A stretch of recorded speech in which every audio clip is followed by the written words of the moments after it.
My son-in-law thought I didn't know he was stealing money from me, considering me a helpless old man. But when he sneaked into my room once again to take a couple hundred from my wallet, he was speechless with shock. What he saw, he will never forget. Before we continue, please subscribe to the channel and write in the comments what time it is where you are now. My hand trembled as I counted the bills for the third time. 20, 40, 60. The numbers blurred together, but the result remained unchanged. $1,000 missing from my wallet. I sat on the edge of my bed, staring at the worn leather wallet that had belonged to my father. Every morning for 68 years, I'd reached for it from the same spot on my nightstand. This morning felt different, wrong. Maybe I spent it somewhere, I whispered to myself, but the words felt hollow. Where would I spend $1,000? The grocery store? My weekly coffee at Murphy's Diner? I searched frantically under the bed, through my dresser drawers, in every jacket pocket. Nothing. The sick feeling in my stomach grew stronger with each empty pocket I found. The smell of bacon drifted upstairs from the kitchen.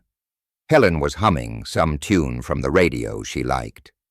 Normal sounds from what should have been a normal morning, but everything had shifted now like a picture frame knocked slightly askew. I walked downstairs slowly, my legs feeling heavier than usual. Helen stood at the stove, flour dusting her blue apron, hair pulled back in the same ponytail she'd worn since high school. "Morning, Dad?" She smiled over her shoulder. "Coffee's ready." "Helen, you haven't seen my money, have you?" I seemed to have misplaced $1,000. Her face immediately showed concern. "Money, Dad? I haven't taken anything from your room. Are you sure you didn't spend it somewhere? Maybe you forgot." The question stung more than it should have. Was I becoming one of those old men who forgot things? Who accused family members of theft because their minds were failing? "What are you two whispering about?" Cleo appeared in the doorway, still in his work clothes from yesterday. His dark eyes moved between Helen and me. "Money problems again." "Cleo, you haven't been in my room, have you?" I kept my voice steady, casual. His posture changed instantly. Arms crossed, shoulders squared. "What are you implying, Mr. Hargrove? That I'm some kind of thief? I'm not implying anything. I'm just asking if you've seen. I work 16-hour days to keep this family afloat." His voice rose sharply. "I don't need to steal from anyone, especially not family." Helen stepped between us, her hands fluttering nervously. "Dad, Cleo would never. There has to be an explanation." But I watched Cleo's face as he spoke, the way his eyes wouldn't quite meet mine. The defensive anger that seemed too quick, too practiced. Something cold settled in my chest. "Of course," I said quietly. "I'm sure it will turn up." Cleo grabbed his lunch bag from the counter, checked his appearance in the hallway mirror with unusual care, then headed for the door. "I'm late for work." The door slammed harder than necessary. Helen touched my arm gently. "Dad, you've been under stress since Mom passed. Sometimes our minds play tricks when we're grieving." I nodded, but my eyes followed Cleo's truck as it disappeared down Maple Street. 3 years of living alone had taught me to know every dollar in that wallet. I wasn't losing my mind. I was being robbed. That evening found us gathered in the living room like any other family. Helen sat on the couch, folding laundry, sorting Cleo's work shirts into neat piles. I pretended to read the sports section, but my eyes kept drifting to Cleo, pacing near the window. He couldn't sit still. Every few minutes he'd check his phone, run his hand through his hair, or adjust the blinds. The nervous energy radiating from him was almost palpable. "Honey," he said suddenly, turning to Helen with a smile that seemed too bright. "I have a surprise for you. Close your eyes." Helen's face lit up with genuine delight. "Lo, what did you do?" "Just close your eyes and hold out your hand." I lowered my newspaper slightly, watching as Cleo produced a small velvet jewelry box from his jacket pocket. The kind of box that came from expensive stores downtown, not the discount places where we usually shopped. Helen gasped when she opened it. "Oh my goodness, it's beautiful. Where did you get money for this?" The gold chain caught the living room light. Delicate but substantial. 18 karat, if I had to guess. Real gold, not the plated stuff. I'd worked enough years in Detroit's automotive industry to recognize quality when I saw it. "I picked up extra shifts at the warehouse," Cleo said, his chest puffing with pride. "Worked all weekend loading trucks, double overtime pay. You didn't tell me you were working weekends." Helen's voice held wonder, not suspicion. Wanted it to be a surprise. When you want to provide for your family, you find ways to make it happen. I folded my paper carefully. They pay pretty well for weekend work these days. Cleo's smile tightened almost imperceptibly. Time and a half on Saturday, double time on Sunday, plus hazard pay for handling chemical shipments. Which warehouse was this? I kept my tone conversational, mildly interested. The one off 8 Mile, new contract with Ford. He was already helping Helen fasten the chain around her neck. Dangerous work, but worth it to see my wife smile. Helen threw her arms around him, tears of happiness in her eyes. "It's the most beautiful thing anyone's ever given me." I watched them embrace, calculating quickly in my head. $800 minimum for a chain like that, maybe more. Funny how the numbers worked out. $1,000 missing, $800 spent on jewelry. The math was starting to make uncomfortable sense. "You're spoiling her," I said, forcing a smile. "She deserves to be spoiled," Cleo replied. But his eyes met mine with something that might have been challenge. A man should take care of his family, whatever it takes. The receipt crinkled in his back pocket as he sat down. I caught a glimpse of the store logo.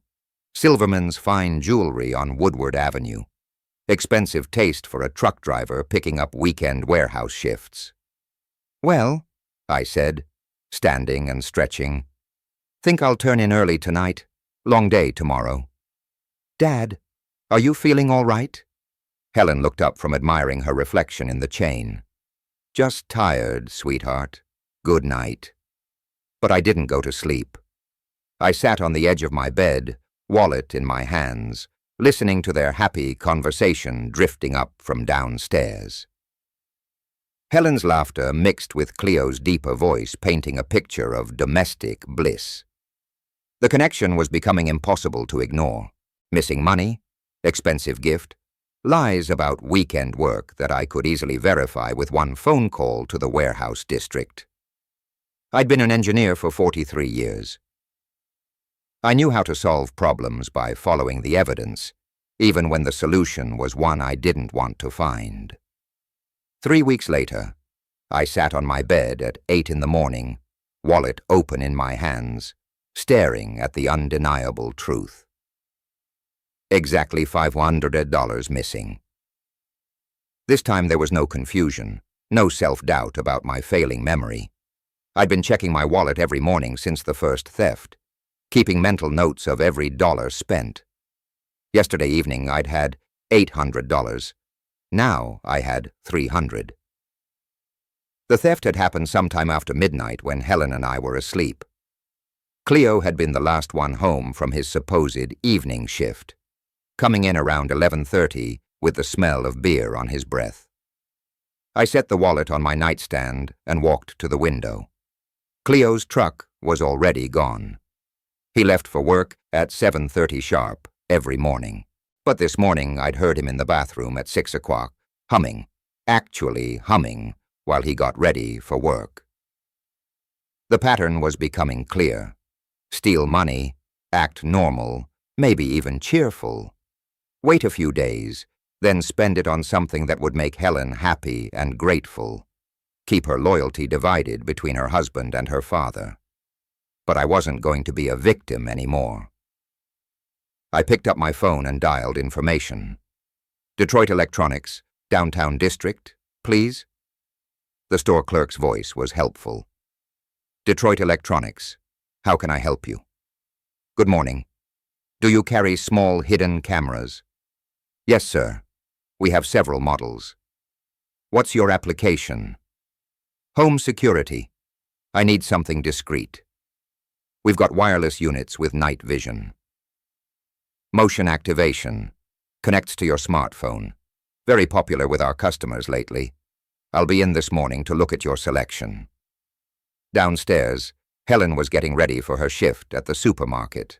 She looked up as I descended the stairs, already dressed in my good jacket. Dad, where are you going so early? Into town, honey. Need to pick up something from the electronics store. Want Cleo to drive you? He mentioned going that way for work. The irony wasn't lost on me. No thanks. I prefer to drive myself. Helen kissed my cheek. Be careful on those downtown streets. They're doing construction on Woodward. I patted her shoulder, hating that I couldn't tell her what was really happening. Not yet. Not until I had proof she couldn't deny or explain away.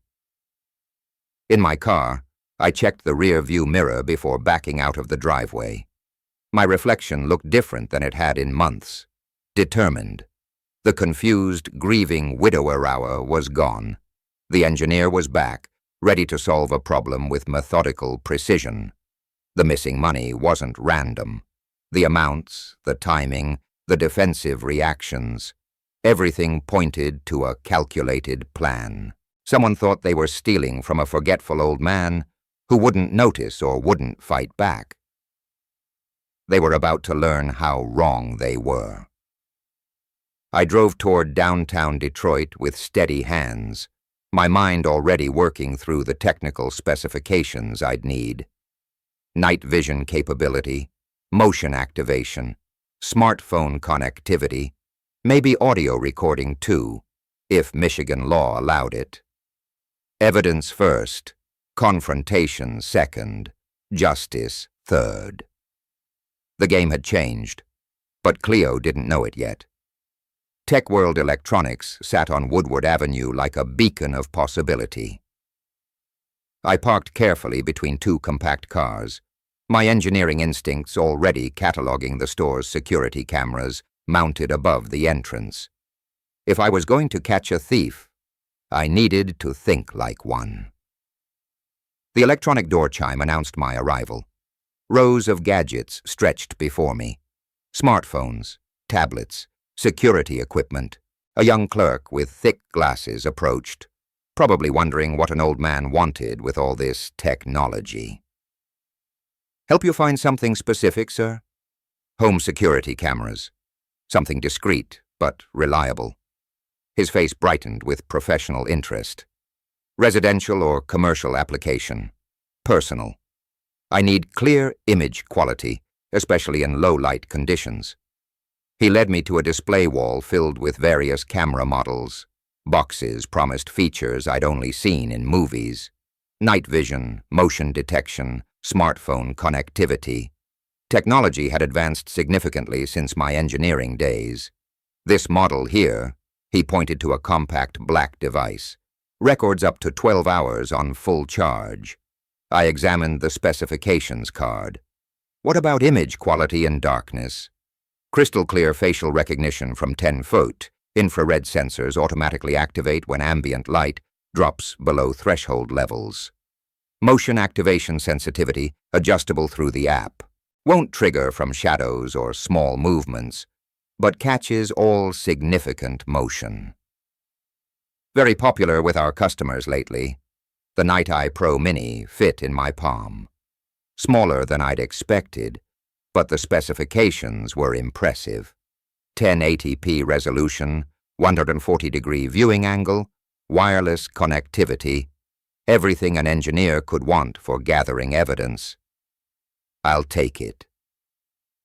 During the drive home, the small box sat on my passenger seat like a weight. 40 years of engineering experience, and I was using it to catch a thief in my own home. The irony wasn't lost on me. Helen's car was gone from the driveway. Her shift at the supermarket ran until 6. Cleo's truck was also missing, which meant I had the house to myself for installation. Perfect timing.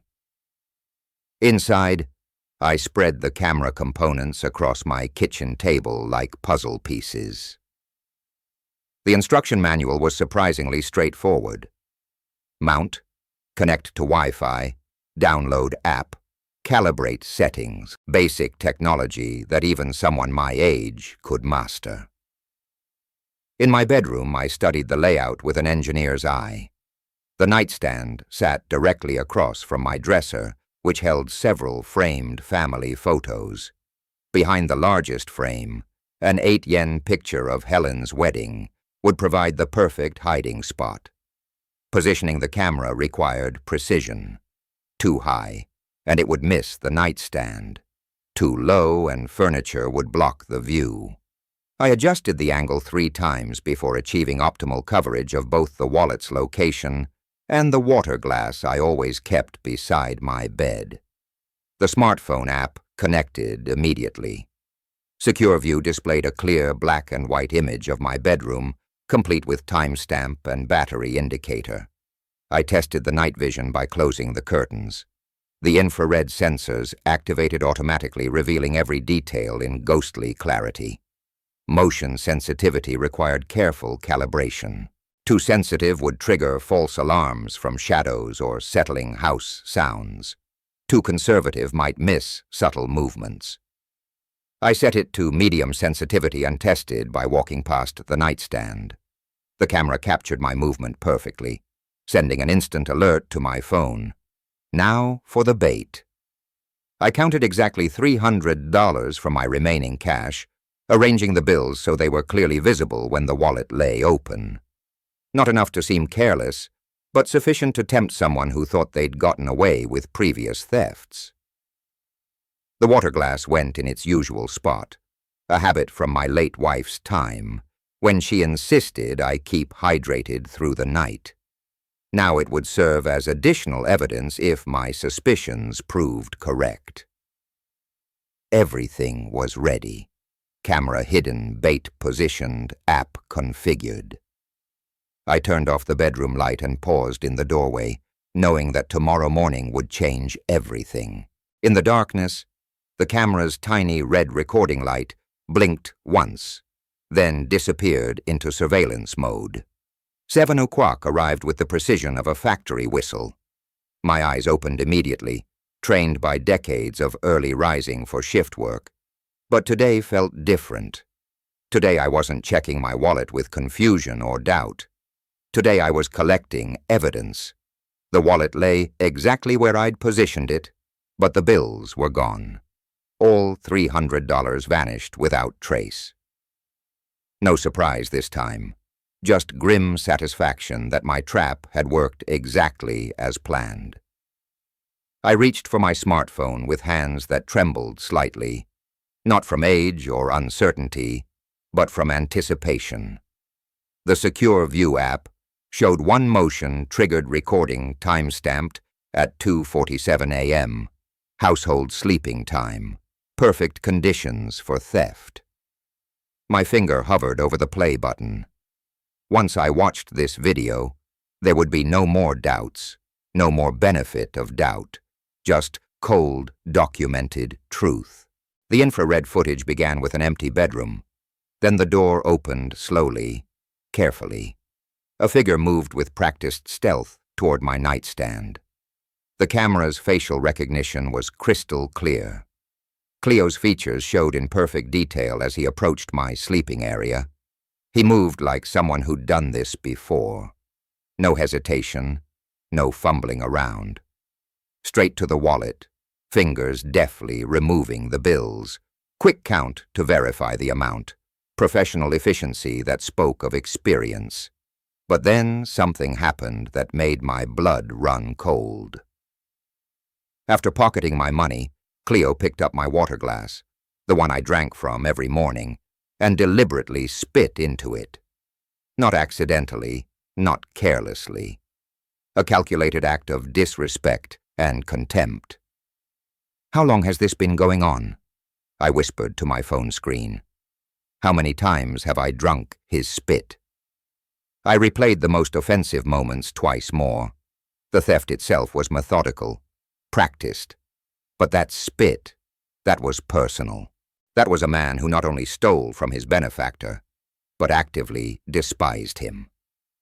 My fingers shook as I saved the video to both phone storage and cloud backup. Evidence this clear was too valuable to risk losing to technical failure. The house remained quiet downstairs. Helen getting ready for work, probably humming again while she made coffee.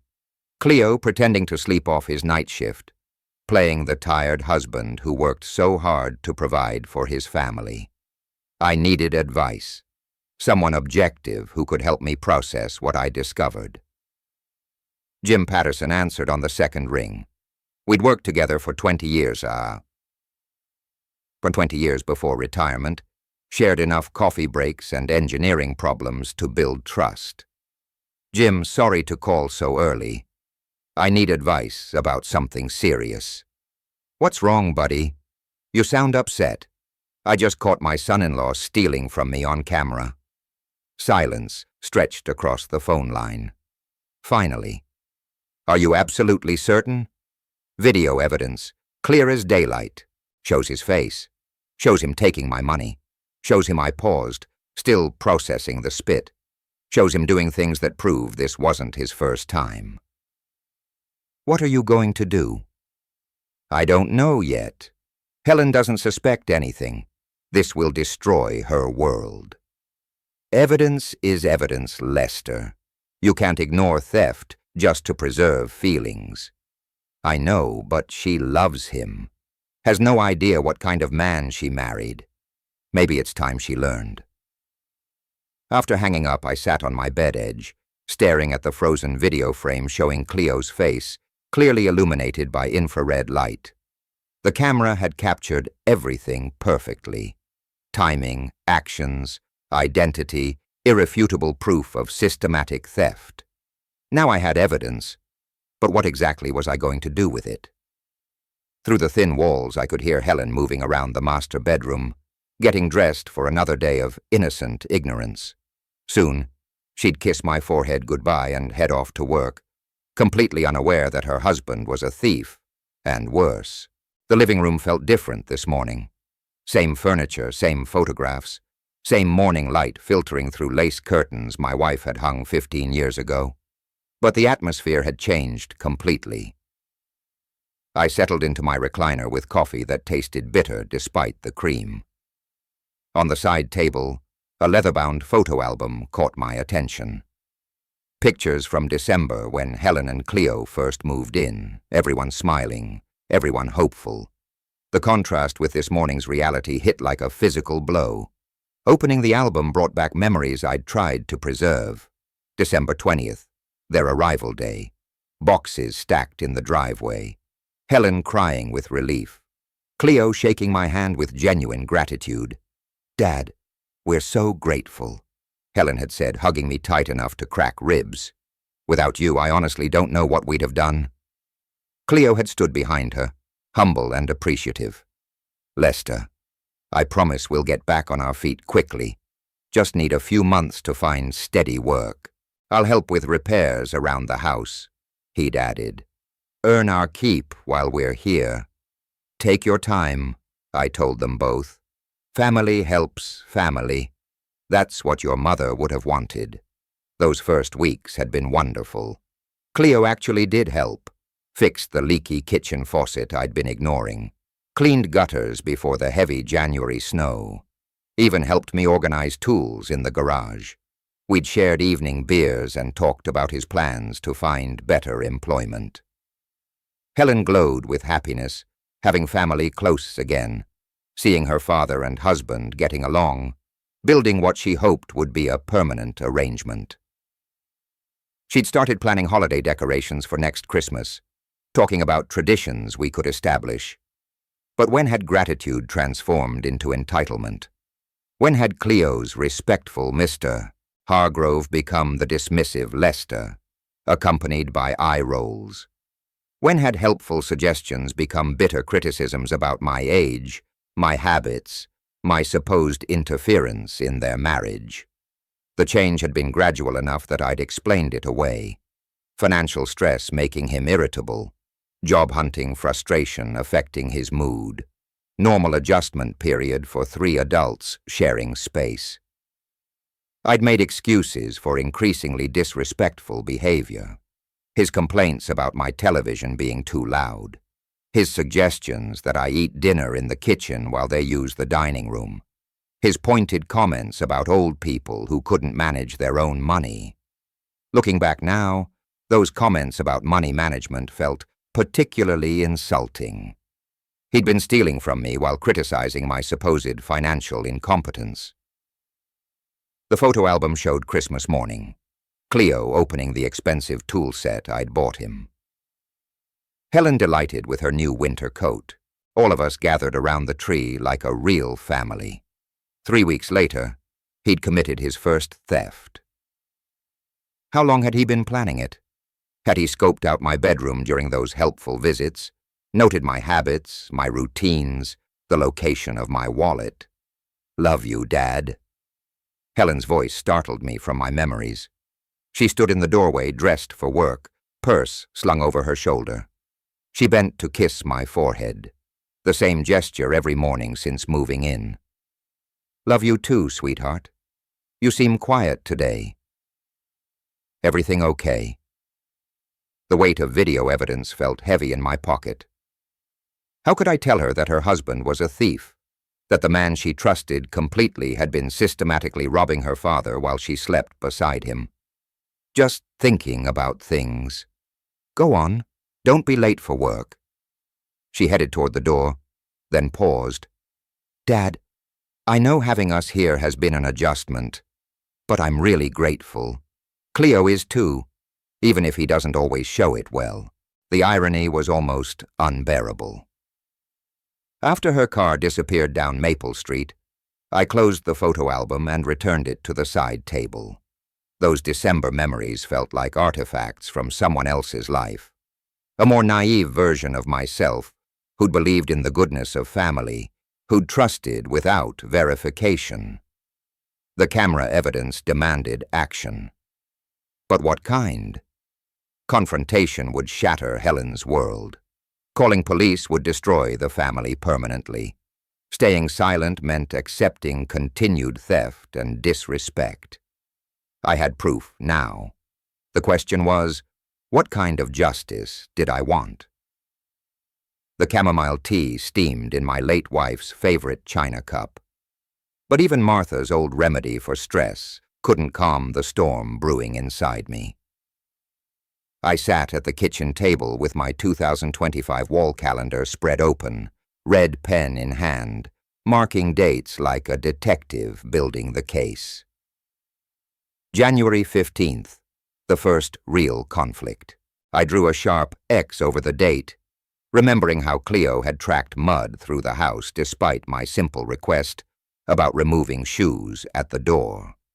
You old people always find something to complain about, he'd said, voice dripping with contempt. Helen had jumped in immediately. Dad's just particular about his floors. It's his house. But I'd seen the look in Cleo's eyes, not embarrassment or apology, resentment, like I was some burden he had to tolerate, rather than the man providing him shelter. January 28th, another X. Maybe if you didn't interfere so much with our decisions, our finances would be better. That's what he'd said when I'd suggested Helen might benefit from overtime hours at the supermarket. Not a discussion, an accusation, as if my gentle advice was somehow sabotaging their future. I flipped to February, pen hovering over multiple potential dates. The disrespect had accelerated that month, becoming a weekly occurrence instead of isolated incidents. February 14th, Valentine's Day, the day he'd given Helen that expensive gold chain. the day after he'd stolen my first $1,000. My hand trembled slightly as I marked that date with a particularly bold X. He'd been planning it even then, sizing up my routines while criticizing my outdated lifestyle. Every complaint about house rules had been reconnaissance for theft. February 26th. This house feels like a prison with all these ridiculous rules. That comment had stung, because Helen nodded along, caught between loyalty to her husband and respect for her father. I'd watched her struggle with divided allegiances while Cleo systematically undermined my authority in my own home. March dates multiplied under red ink. Each X represented another verbal assault, disguised as family tension. Old folks can't handle change. Maybe it's time to consider assisted living. Some people shouldn't manage their own money. The last comment made me sick now. While questioning my mental capacity, he'd been stealing proof of his own criminal behavior. I closed the calendar and checked the kitchen clock. 7:30 in the evening. Helen would be working late inventory at the supermarket. Cleo was supposedly picking up overtime at the warehouse, though I knew better now what his evening activities actually involved. Tomorrow I'd drive downtown for special supplies. Tonight, I'd plan. The video evidence had shown me Cleo's criminal nature. These marked calendar dates revealed his manipulative character. Both pieces of information would prove useful very soon. I rinsed Martha's teacup carefully, treating it with the respect Cleo had never shown this house or its owner.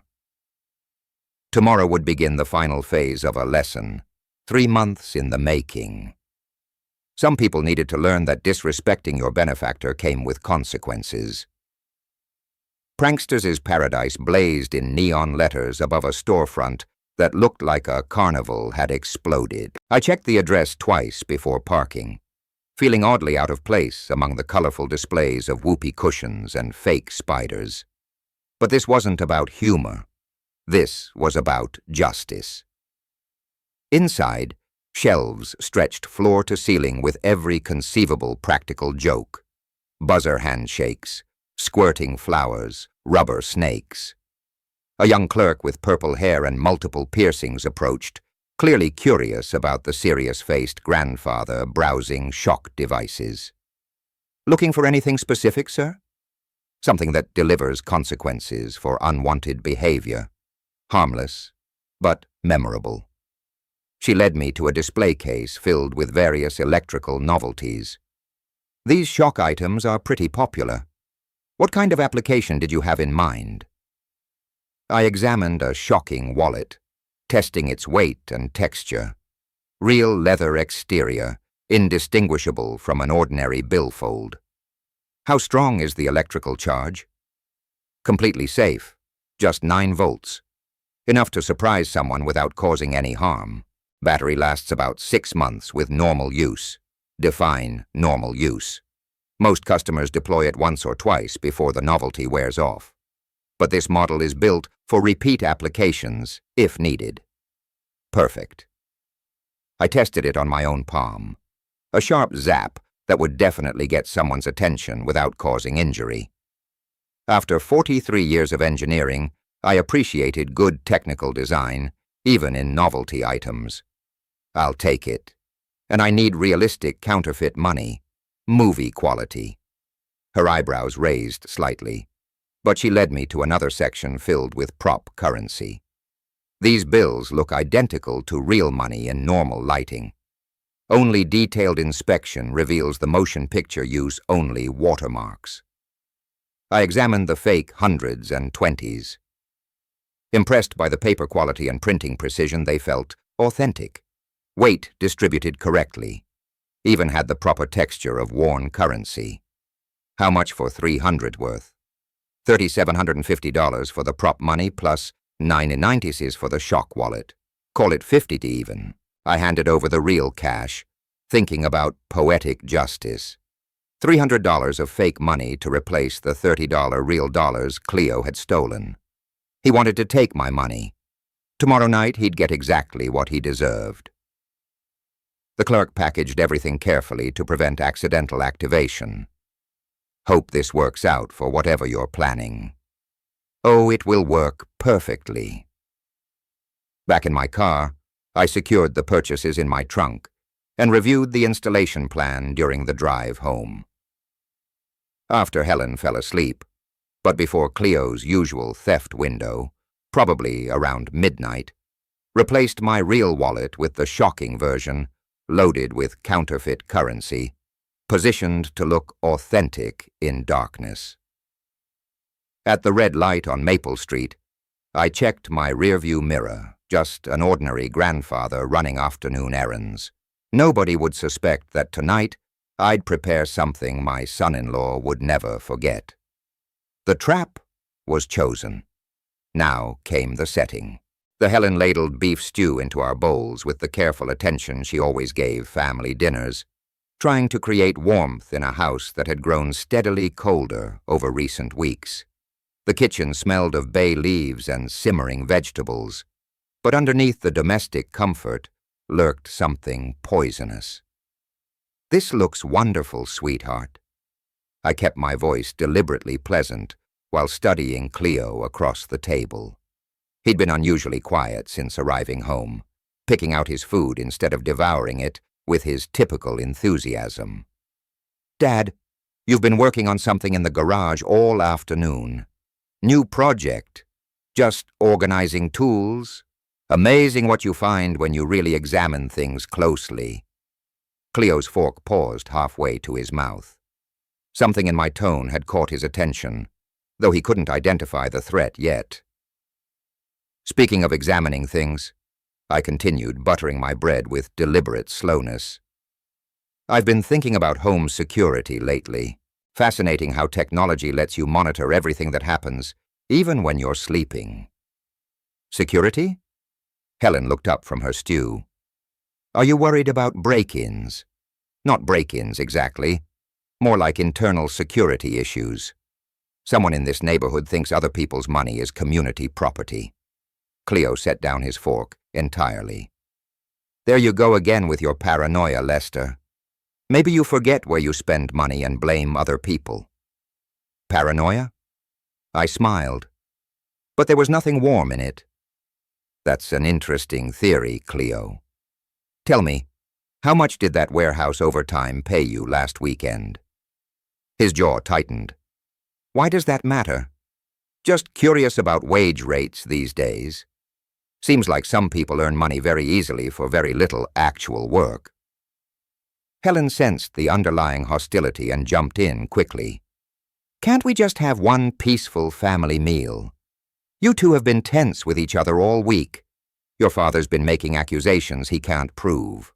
Cleo snapped, his facade of respectful son-in-law finally cracking. "I'm tired of listening to complaints from a cheap old man who counts every penny like it's his last." The silence that followed was deafening. Helen's spoon clattered against her bowl. "Cheap old man," I repeated softly, leaning back in my chair. "That's a fascinating choice of words from someone living rent-free in my house."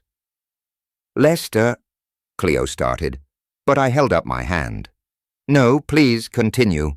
I'm very interested in your perspective on my character, particularly your thoughts about my money management habits."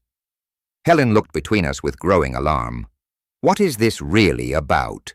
You're both acting like you know something I don't." I studied Cleo's flushed face, seeing fear beneath the anger. He knew he'd gone too far, revealed too much of his true feelings, but he didn't know how much I actually knew. "Your husband and I just have different philosophies about respect," I said finally. "Isn't that right, Cleo?" He pushed back from the table abruptly. "I don't have to sit here and listen to this nonsense." "No," I agreed calmly. "You don't. This is my house, after all." After he stormed upstairs, Helen began clearing dishes with shaky hands. "Dad, what's really going on? You've both been acting strange. Sometimes people show their true character when they think nobody's watching." She paused, dish towel in hand. What does that mean? You'll understand soon enough, sweetheart. I excused myself and headed upstairs, leaving Helen to puzzle over the evening's tensions. In my bedroom, I retrieved the shock wallet and counterfeit money from their hiding place behind my dresser. In a few hours, when the house settled into sleep, I'd set the final trap. Tomorrow morning would bring the confrontation months in the making. Tonight, justice prepared to spring. The red digits on my bedside clock glowed. 1:57. When I heard the first soft footstep in the hallway, I controlled my breathing, keeping it slow and deep, like someone lost in peaceful sleep. While my heart hammered against my ribs with anticipation, 3 months of theft and humiliation were about to meet their consequences. The shock wallet sat innocuously on my nightstand, loaded with movie prop hundreds that looked genuine in dim light.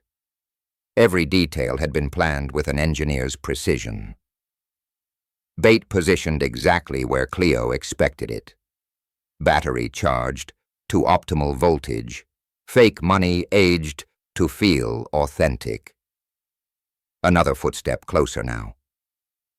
My bedroom door opened with the barest whisper of hinges. Cleo had practiced this routine enough to avoid every creaking floorboard, every loose carpet edge. He moved like a professional burglar in his own family's home. I kept my eyes closed, but tracked his approach through subtle changes in air movement and the soft sounds of careful placement.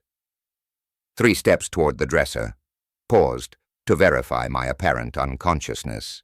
2 more steps to the nightstand. The moment of truth arrived with electrical precision. Ah, what the? Cleo's agonized shout shattered the night silence as 9 volts of justice shot through his nervous system. The fake money scattered across the floor as he stumbled backward, clutching his shocked hand against his chest. I opened my eyes and reached for the bedside lamp, flooding the room with warm yellow light. "Oh my, what woke me up?" I asked, with perfectly feigned confusion. "Cleo, what are you doing in my bedroom at 2 o'clock in the morning?" He stood frozen beside my bed, movie prop bills scattered around his feet like evidence in a courtroom. His right hand still trembled from the electrical shock, fingers opening and closing reflexively. I was just getting some water from the kitchen," he stammered, but his eyes couldn't meet mine. "Water?" I sat up slowly, making a show of adjusting my pajamas from my wallet. "And how did those fake bills end up all over my floor?" "Fake bills? I don't understand what you're talking about. The same way you didn't understand the previous times you stole from me." I reached for my smartphone on the nightstand, thumb hovering over the saved video file. "The same way you didn't understand when you spit in my drinking water." His face went completely white. "You're crazy. I never took anything from you." "Really?" I held up the phone, screen-angled so he could see the paused video footage. "Should we review the security footage together? I have excellent recordings of your late-night activities." The trapped animal look in his eyes told me everything I needed to know.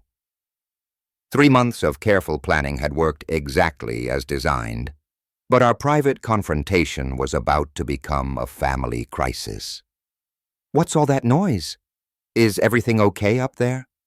Helen's voice called from the hallway, sleepy and concerned. Both men froze, knowing the moment of full revelation had finally arrived. Helen appeared in the doorway wearing her blue terrycloth robe, hair disheveled from sleep, trying to make sense of why 2 grown men were wide awake and shouting at 2 in the morning. Her eyes took in the scene. Scattered fake money, her husband's guilty expression, her father holding his phone like evidence. "What's happening here? Why is everyone awake?" She stepped into the room, slippers shuffling across the carpet. "Cleo, why do you look like you've seen a ghost?" "Your husband has been stealing my money for months. I said quietly, watching her face carefully. I finally caught him in the act. Dad, that's impossible. Helen's voice held automatic defense, the loyalty of a wife protecting her spouse. Cleo would never do something like that. You must be mistaken. Watch this video and tell me what you see. I held out my phone, finger hovering over the play button. Helen shook her head at first, but the certainty in my voice made her step closer. The infrared footage began playing clear as daylight despite the darkness, showing Cleo's careful approach to my nightstand. "This can't be real," she whispered, but her voice already carried the weight of growing recognition. The video continued, Cleo removing money from my wallet with practiced efficiency, counting bills quickly. Then the moment that made Helen gasp aloud, her husband deliberately spitting in my water glass. "Cleo?" She turned to face him, eyes wide with horror. "Is that really you? And you spit in Dad's drinking water? This is all a setup." Cleo's voice rose desperately. "He's trying to frame me. You can't trust that footage. He could have edited it somehow. But I can see your face clearly. That's our bedroom door in the background. That's the exact shirt you wore yesterday." Helen's voice grew smaller with each observation. "How could you edit something so specific?" I let the video speak for itself, watching my daughter's world crumble as undeniable evidence replaced comfortable illusions. 3 months of lies were dissolving in real time. "Helen, you have to believe me," Cleo pleaded. "I work hard to provide for us. Why would I need to steal from your father?" "Because you've been stealing instead of working," I said simply. "Those expensive gifts you bought Helen, my money, those weekend shifts you claimed at the warehouse. More lies to cover your theft." Helen sank onto the edge of my bed, hands covering her face as the full scope of deception became clear. The gold chain around her neck, purchased with stolen money, the gratitude she'd felt for his hard work, all based on criminal behavior. "How long has this been going on?" she asked through her fingers. "At least 3 months, probably since you moved in." The silence stretched like a wound opening. Finally, Helen raised her head and looked at her husband with eyes that held no love, only betrayal and disgust. "Pack your things," she whispered without looking up. "We're leaving tomorrow." Cleo started to protest, but Helen's raised hand stopped him cold. The damage was irreversible. Justice had arrived, wearing the face of truth. By 3 o'clock the next afternoon, the sound of packing had replaced the morning's tense silence. Helen folded her clothes with mechanical precision, each movement careful and dignified, despite the tears that occasionally fell onto her belongings. In contrast, Cleo threw items carelessly into cardboard boxes, slamming drawers and muttering under his breath about unfairness. I stayed nearby but didn't pressure her with conversation. Sometimes support meant simply being present, while someone processed betrayal. "Dad, I owe you an apology," Helen said quietly as she wrapped her good dishes in newspaper. "I should have seen what was happening, should have questioned where that money was coming from. You're not at fault, honey. You trusted like family should trust. That's not weakness. That's how good people live." She paused in her packing, looking around the guest room that had been her temporary home. "I don't know where we'll go. I just know we can't stay here anymore. You have your job, your own income. You'll figure it out." I handed her another sheet of newspaper. "And you'll always be welcome back here when you're ready. This is your home, too." Outside, Cleo loaded boxes into his truck with aggressive efficiency, each movement broadcasting resentment. Neighbors pretended not to watch from their windows, but suburban curiosity was stronger than politeness. As Helen carried her final suitcase to the driveway, She stopped beside me on the front steps. I hate that it came to this, but I'm glad you showed me the truth. Living with lies would have been worse. I'm proud of you for having the courage to face it.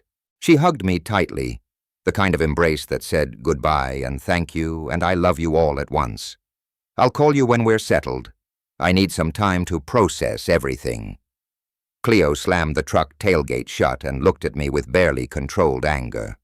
You'll regret destroying this family, old man. We'll see who's right in the end. Just drive carefully, I said evenly. Take care of my daughter. That's all that matters now. Helen climbed into the passenger seat without looking back. The truck's engine rumbled to life, diesel exhaust clouding the April air. I watched them disappear down Maple Street, Helen's profile visible through the side window. Sad but resolute. The house felt different when I stepped back inside. Quieter, more spacious, mine again.